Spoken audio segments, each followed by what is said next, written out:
अस्सलाम वालेकुम दोस्तों, की हाल है तुहाडा। मैं वां तुहाडा दोस्त ज़िया। अज दे खूबसूरत शायर कौन वाकिफ नहीं जनाब अनवर मसूद तो। आप दी पहचान मज़ाहिया शायरी है, बनैन लैन जाते हो, बनैन लैके जाते हो। अज की पकाई है 10-13 की ख्याल है। शायद बहुत कम लोगों को पता होएगा, घट लोगों को पता होएगा कि आपने हमदिया शायरी भी की थी और आपने नातिया शायरी भी की थी। अज दी खूबसूरत हमदिया शायरी जिहड़ी अल्लाह दी पाकी बयान करदे होए अनवर मसूद साहब फरमांदे ने, सोच मेरी दे चरखे कत्तियां कच्चियां कच्चियां तंदां, सोच मेरी दे चरखे कत्तियां कच्चियां कच्चियां तंदां, मेरियां सुरतां सूझां समझां सब कमजोर कमंदां, मेरियां सुरतां सूझां समझां सब कमजोर कमंदां, बंदा की उस कुदरत वाले रब दियां रमजां जाने, बंदा की उस कुदरत वाले रब दियां रमजां जाने, एक एक बीज दे कोठी अंदर लख पड़ोपी दाने,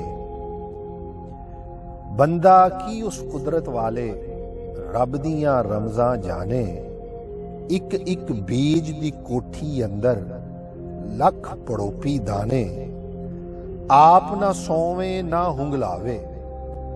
अल्लाह अकबर। फरमांदे ने आप ना सोवे ना हुंगलावे, जुग जुग खाबा वंडे, आप ना सोवे ना हुंगलावे, जुग जुग खाबा वंडे, कंडे नू जे हुक्म करे ते ओ खुशबोवां वंडे, कंडे नू जे हुक्म करे ते ओ खुशबोवां वंडे, फजरी भेजे कूंज कबूतर चुगन दाने भंवरे, फजरी भेजे कूंज कबूतर, फजरी भेजे कूंज कबूतर चुगन दाने भंवरे, शाम पवे ते चिड़ियां ताई आलणियां वल टोरे।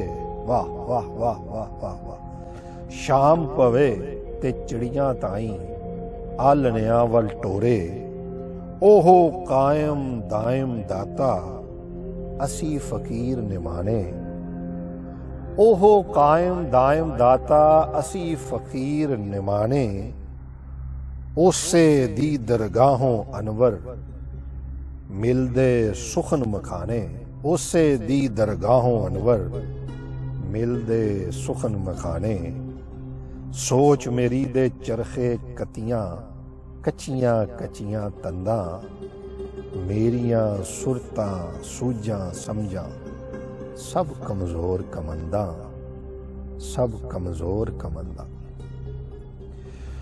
दोस्तों अपना फीडबैक जरूर दे कमेंट्स च जरूर दसियो कि तुहानू अज दा खूबसूरत कलाम कैसा लग्या। इहदे बारे च फीडबैक तुहाडा जरूर चाहिदा है। इस वीडियो नू लाइक भी कर दियो और शेयर भी कर दियो। मैं जल्द हाजिर होऊंगा तुहाडी खिदमत च लैके एक बड़ा ही खूबसूरत एक और कलाम। अपने दोस्त ज़िया नू इजाजत दियो, बड़ी जल्दी मिलने आ।